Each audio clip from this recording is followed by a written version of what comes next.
Hinostage ang isang ina at 3 niyang anak sa loob ng tinutuluyang kwarto sa Baseco Compound sa Maynila. Tumagal pa ng 2 oras ang negosasyon ng mga pulis bago na aresto ang suspect na gwardya. Nasa frontline na balitang yan si Dave Abuel.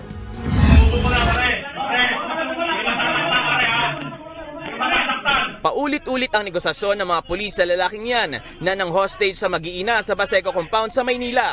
Pero nang malingat ang lalaki, dito na siya hinablot ng pulis. Sabay lusob naman ang ibang tauhan ng Special Weapons and Tactics Team para arestuhin ng hostage taker. Matapos mahuli ang suspect, isa-isa na nilang inilabas ng kwarto ang mga biktima. Kwento ni Jenilyn Namuwag, natutulog sila ng 3 niyang anak nang pasukin sila ni Acosta sa kwarto. Nandito na po siya sa loob, nilak niya yung pinto namin. Tapos sabi ko, kuya, bakit ka pumasok dito na hindi mo naman kwarto to? Sa takot nilang mag-iina, pinilit pa raw itago ni Jenilyn ang mga bata sa ilalim ng kanilang lamesa. Pansin daw niya ang pagkatuliro ng suspect. Tayo lang siya dito, tapos upo naman, tapos dito upo naman, tayo, ganyan, tapos dito, palakad-lakad lang siya. Sabi niya, ate, natatakot ako. Sabi niya, ate, tulungan mo ako, gusto ko nang umuwi sa amin. Pilit din niyang pinapakalmang suspect na nooy may dalang patalim. Kuya, ibaba mo yung kutsilyo, akin na yan. Akin na, please lang kuya. Yun ang sabi ko sa kanya, ayaw niya ibigay sa akin.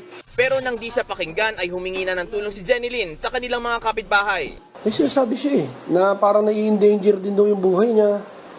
Tapos, hintayin daw yung kapatid niya. So, after mga 2.5 hours of dialogue or negotiation sa kanya, ay nagkaroon tayo opportunity na i-grab siya. Hinablot ko yung belt niya para hindi na makapasok.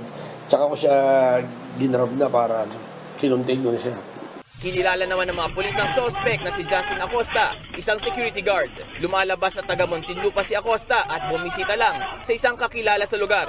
Napag-alaman din ng mga pulis na nakainom siya. Sinubukan naman ng News 5 na kunin ang panig ng suspect. Pero No-comment na lang po ako sa korte na lang po. patong-patong na reklamo ngayon ang kinakaharap ni Acosta. Kabilang narito ang illegal detention, possession of deadly weapon at paglabag sa child abuse law. Nagbabalita mula sa frontline, Dave Abuel, News 5. Mga kapatid, Jess De Los Santos po, huwag magpahuli sa mga umaaksyong balita at napapanahong issue sa bansa. Para sa mas malawak na balitaan, mag-subscribe at mag-follow sa social media pages ng News 5.